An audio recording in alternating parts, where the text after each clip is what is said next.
Hello, I'm Ralph Ashton, the founder and executive director of the Australian Futures Project, a non-partisan, independent think and do tank working to understand and improve how Australia makes its future. In Australia, what we should be talking about are three things. What future does Australia want?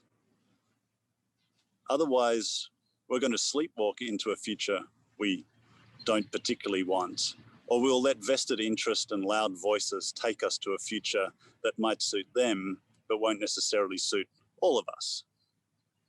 And this needs to include discussion about our values, our aspirations, and our expectations of ourselves and others.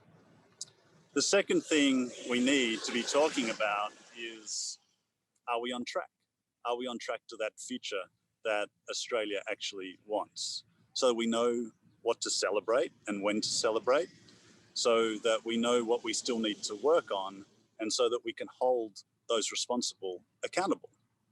And the third thing we need, and we need the media focused on as much as our politicians and others in society, is how do we keep the system of making the future-making system, fit for purpose, for now and for the future, in a changing global context. What I see the role of the media as in all of this is to accept that there are no simple answers, that this is not easy. There's no single answer. There is nuance. Therefore, we need a media in Australia and globally that enables nuanced debate, including allowing people to change their minds as they learn new things. We need a media that engages both experts and the public, that engages a much more diverse set of voices in the conversation about today and tomorrow, so that it's not just vested interests and those with power and those connected with the past and with money that are part of our representative national conversation. And we need a media that enhances social cohesion and optimism rather than inflaming polarization and cynicism in the context of this nuanced, difficult, complex national conversation. What I see, and through our Parliamentary Leaders Program, what a lot of politicians in Australia see instead is a conflict culture, very much based on gotcha media, trying to trip our politicians up and other officials. This conflict culture is creating a defensive us and them mentality, when we actually need to rely on each other and work together to create the future Australia wants.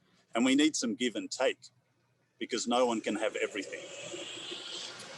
This conflict culture is discouraging good people who represent the diversity of Australia from entering politics in the first place and taking part in the national conversation. So we're missing key parts of society and great ideas.